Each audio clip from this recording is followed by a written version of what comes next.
Hello everyone, welcome to my channel Need Studies.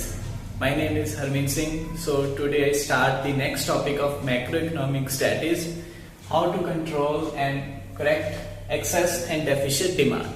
हम कैसे excess demand और deficit demand को correct करते हैं, कैसे उनको balance करते हैं, अगर हमारी demand ज्यादा है तो उसे कम कैसे करते हैं, अगर हमारी डिमांड कम है तो उसे ज्यादा कैसे करते हैं। ये हम आज टॉपिक करेंगे कि क्या मेजर्स हैं, क्या गवर्नमेंट और क्या आरबीआई इसके लिए करती है। मैं आपको सारा डिटेल में बताऊंगा। इस वीडियो को देखने से पहले अगर आपको एक्सेस डिमांड और डेफिशिएट डिमांड के बारे में नहीं पता तो प्लीज आप मेरी पहली वीडियोस को देख सकते हैं, जिसमें मैंने आपको एक्सेस डिमांड और डेफिशिएट डिमांड के बारे में डिटेल में बताया है कि एक्सेस डिमांड का मीनिंग क्या है, इसके कॉन्सिक्वेंसेस क्या है और इन्फ्लेशनरी गैप, डिफ्लेशनरी गैप को मैंने अच्छे से एक्सप्लेन किया है। प्लीज आप पहले वो दोनों वीडियोस जरूर देखें। अब हम आज की वीडियो में बात करते हैं measures to correct excess and deficient demand. हम वीडियो स्टार्ट करते हैं। वीडियो स्टार्ट करने से पहले मैं आपको रिक्वेस्ट करता हूं कि अगर आपने मेरा चैनल को सब्सक्राइब नहीं किया है तो प्लीज आप सब्सक्राइब कीजिए। वीडियो अगर अच्छी लग रही है तो लाइक कीजिए और अपने फ्रेंड्स के साथ शेयर भी कीजिए। स्टार्ट करते हैं हम। देखिए कि हमारी इकोनॉमी के लिए दोनों प्रॉब्लम है। अगर एक्सेस डिमांड है मींस कि हमारी जो एग्रीगेट डिमांड है वो एग्रीगेट सप्लाई से ज्यादा है तो वो भी हमारी इकोनॉमी के लिए प्रॉब्लम है। अगर एग्रीगेट सप्लाई से हमारी एग्रीगेट डिमांड कम है तो वो भी हमारी इकोनॉमी के लिए प्रॉब्लम है। मैंने आपको बताया था कि अगर एक्सेस डिमांड होगी तो उससे क्या होगा, इन्फ्लेशन होगी। अगर डेफिशिएट डिमांड की प्रॉब्लम है इकोनॉमी तो उससे क्या होगा, आउटपुट कम होगी, एम्प्लॉयमेंट लेवल कम होगा और इनकम कम होगी। ये दोनों प्रॉब्लम्स को देखते हुए गवर्नमेंट अपने ओर से क्या करती है, कुछ मेजर्स करती है जिससे क्या किया जाता है, एक्सेस डिमांड और डेफिशिएट डिमांड को करेक्ट किया जाता है। गवर्नमेंट के इनिशिएटिव क्या है, गवर्नमेंट के पास दो पॉलिसीज है। इन दो पॉलिसीज को गवर्नमेंट चेंज करके, ऑल्टर करके गवर्नमेंट क्या करती है, इन दोनों प्रॉब्लम को बैलेंस करती है। वो पॉलिसीज कौन सी है? फर्स्ट है फिस्कल पॉलिसी और सेकंड है मॉनेटरी पॉलिसी। सबसे पहली पॉलिसी है हमारी फिस्कल पॉलिसी। देखिए, the policy of the government with regard to control and regulation of public revenue and public expenditure। देखिए, जो पब्लिक की रेवेन्यू है, जो भी पब्लिक के एक्सपेंडिचर्स है, उनको जो पॉलिसी कंट्रोल करती है, रेगुलेट करती है, उसको हम क्या बोलते हैं, फिस्कल पॉलिसी। होप आपको अच्छे से डेफिनेशन पता लग चुकी होगी। एक बार आप रीड भी कर सकते हैं और इसको एज इट इज आप लिख भी सकते हैं। नेक्स्ट हम बात करते हैं फिस्कल पॉलिसी के इंस्ट्रूमेंट्स के बारे में। देखिए, गवर्नमेंट के पास काफी टूल्स है, काफी इंस्ट्रूमेंट्स है जिसको अल्टर करके गवर्नमेंट ये प्रॉब्लम सॉल्व कर सकती है। फर्स्ट हम बात करते हैं, फर्स्ट इज पब्लिक एक्सपेंडिचर। देखिए, जो भी गवर्नमेंट पब्लिक के लिए एक्सपेंडिचर करती है, पब्लिक के लिए जो भी गवर्नमेंट खर्चा करती है, उन सभी को हम क्या बोलते हैं, पब्लिक एक्सपेंडिचर। देखिए, गवर्नमेंट पब्लिक के लिए हॉस्पिटल, स्कूल्स, इंफ्रास्ट्रक्चर क्रिएट करती है, सोशल एक्टिविटीज में गवर्नमेंट अपना काफी एक्सपेंडिचर करती है। वो सारे एक्सपेंडिचर्स को हम क्या बोलते हैं, पब्लिक एक्सपेंडिचर्स। देखिए, अगर गवर्नमेंट अपने पब्लिक एक्सपेंडिचर्स को ज्यादा करती है तो उससे क्या होगा, एग्रीगेट डिमांड ज्यादा होगी। अगर गवर्नमेंट अपने पब्लिक एक्सपेंडिचर में कम खर्च करती है तो उससे क्या होगा, एग्रीगेट डिमांड कम हो जाएगी। गवर्नमेंट के पास एक इफेक्टिव टूल है जिससे गवर्नमेंट क्या एग्रीगेट डिमांड को इंक्रीज भी कर सकती है और डिक्रीज भी कर सकती है। First instrument of fiscal policy is public expenditure.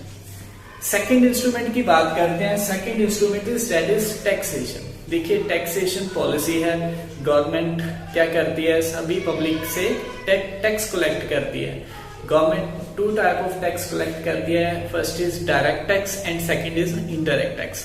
Direct tax क्या होता है, डायरेक्ट टैक्स वो टैक्स होता है जो डायरेक्टली गवर्नमेंट को हम पे करते हैं, और इनडायरेक्ट क्या होता है जिसको हम जीएसटी बोलते हैं। जीएसटी जो हम कोई भी गुड्स एंड सर्विसेज को यूज करते हैं उस पे जो टैक्स लगता है उसको हम जीएसटी बोलते हैं, और जीएसटी क्या है, हमारा इनडायरेक्ट टैक्स। अगर आप देखें, टैक्स क्या है, गवर्नमेंट की रेवेन्यू है।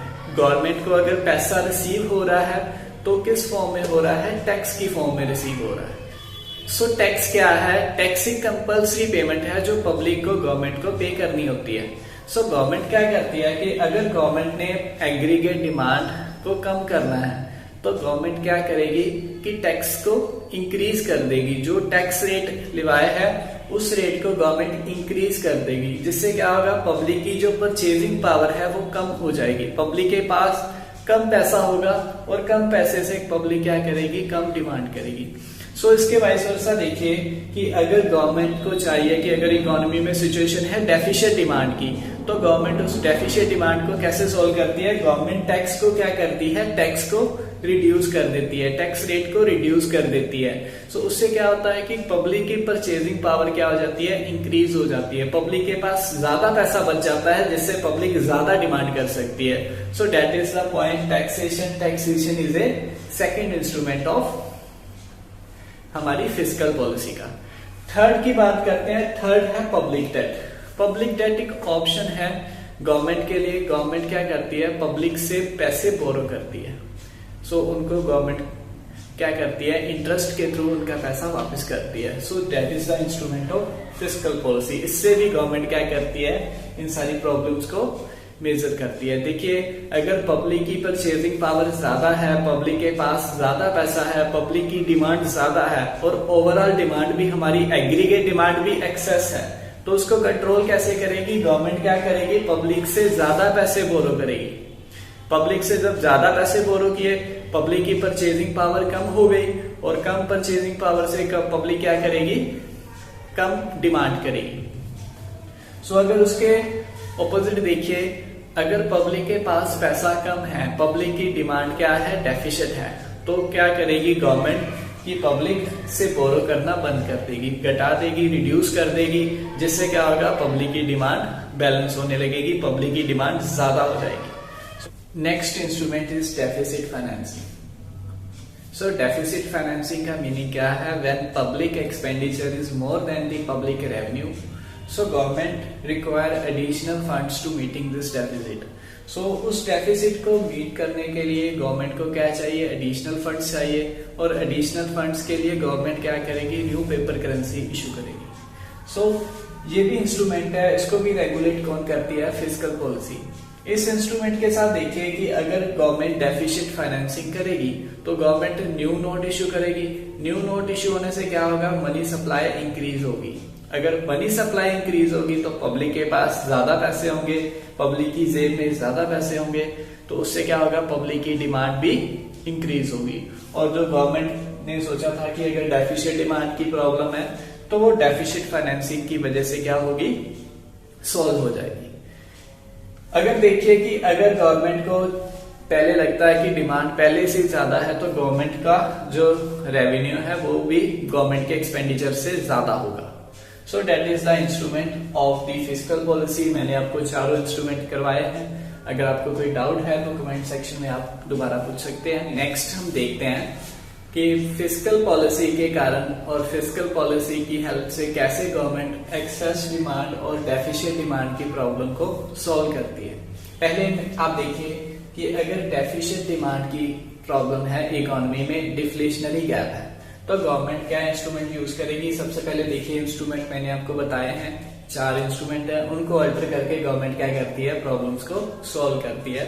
फर्स्ट पॉइंट इज कि fiscal policy and deficient demand. अगर डेफिशिएंट डिमांड है तो उसको कैसे गवर्नमेंट सॉल्व करेगी। First point is decrease in tax. देखिए पब्लिक की डिमांड पहले ही कम है, अगर गवर्नमेंट पब्लिक पर टैक्स का बर्डन ज्यादा करेगी तो उनकी डिमांड और कम हो जाएगी। तो गवर्नमेंट ऐसा नहीं करती। गवर्नमेंट क्या करती है, टैक्स रेट को क्या कर देती है, रिड्यूस कर देती है, जिससे क्या होता है, पब्लिक की परचेजिंग पावर इंक्रीज हो जाती है, पब्लिक के पास ज्यादा पैसा बचता है। सो ज्यादा पैसे से पब्लिक क्या करती है, ज्यादा डिमांड करती है। सो फर्स्ट इंस्ट्रूमेंट के थ्रू गवर्नमेंट क्या करेगी कि जो टैक्सेशन पॉलिसी है उसको चेंज करेगी, टैक्स रेट को रिड्यूस करेगी, डिक्रीज करेगी, जिससे क्या होगा कि जो डिफ्लेशनरी गैप है, जो डेफिशिएंट डिमांड है, वो हमारी इंप्रूव होगी। सेकंड देखिए इंक्रीज इन पब्लिक एक्सपेंडिचर। देखिए मैंने आपको बताया था कि हम जिस डिमांड की बात कर रहे हैं वो एग्रीगेट डिमांड है। एग्रीगेट डिमांड में क्या होता है, 4 सेक्टर्स होते हैं, चारों की डिमांड को सम किया जाता है। वो 4 सेक्टर कौन से होते हैं, पहला consumer sector, producer sector and third government sector और फोर्थ क्या आता है rest of the world sector. अगर चारों की डिमांड इंक्रीज होगी तभी एग्रीगेट डिमांड क्या होगी, एक्सेस होगी। अगर चारों की डिमांड डिक्रीज होगी तभी डेफिशिएंट डिमांड होगी।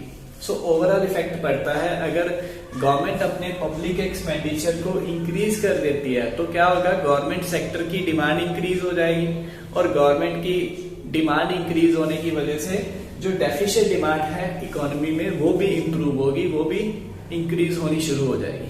क्यों? क्योंकि गवर्नमेंट ने अपने एक्सपेंडिचर ज्यादा कर दिए हैं, गवर्नमेंट ने डिमांड ज्यादा करनी शुरू कर दी है।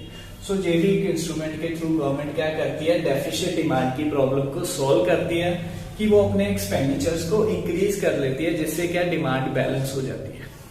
थर्ड हम बात करते हैं रिडक्शन इन पब्लिक बोरोइंग। देखिए डेफिशिएंट डिमांड के थ्रू क्या होता है कि पब्लिक के पास पैसा कम है, ओके, तभी पब्लिक क्या कर रही है, कम डिमांड कर रही है। तो गवर्नमेंट क्या करेगी, उस सिचुएशन में पब्लिक से पैसे कम बोरो करेगी। तब गवर्नमेंट ज्यादा पब्लिक से पैसा बोरो नहीं करेगी, पब्लिक से जो पैसा गवर्नमेंट बोरो करती है वो कम कर देगी गवर्नमेंट। सो ये भी एक इंस्ट्रूमेंट है। Next point is deficit budgeting for covering the deflationary gap. Government क्या करेगी, go for deficit budgeting. Government ऐसा बजट प्रिपेयर करेगी जिसमें गवर्नमेंट के एक्सपेंडिचर ज्यादा होंगे और रेवेन्यू से भी ज्यादा होंगे, ऐसा गवर्नमेंट बजट प्रिपेयर करेगी। जितनी गवर्नमेंट को रेवेन्यू कलेक्ट हो रही है उससे ज्यादा गवर्नमेंट एक्सपेंडिचर करेगी और जो भी एक्स्ट्रा पैसे आएंगे वो गवर्नमेंट न्यू नोट इशू करेगी। मैंने आपको डेफिसिट फाइनेंसिंग में एक्सप्लेन किया था, तभी गवर्नमेंट क्या करेगी, डेफिसिट फाइनेंसिंग करेगी भी जितना गवर्नमेंट रेवेन्यू से ज्यादा पैसे खर्च कर रही है वो सारा पैसा गवर्नमेंट न्यू नोट इशू करेगी और न्यू नोट इशू करने से क्या होगा, मनी सप्लाई इंक्रीज होगी और मनी सप्लाई इंक्रीज होने से कारण क्या होगा कि जो डेफिशिएंट डिमांड की प्रॉब्लम है वो करेक्ट हो जाएगी। ओके, होप आपको फिस्कल पॉलिसी के इंस्ट्रूमेंट्स के साथ जो हमने डिफ्लेशनरी गैप को कवर किया है, कैसे गवर्नमेंट कवर करती है, वो आपको एक अच्छी तरह से समझ आ चुका होगा। नेक्स्ट हम बात करते हैं fiscal policy and excess demand inflationary gap. So देखिए इससे अपोजिट है।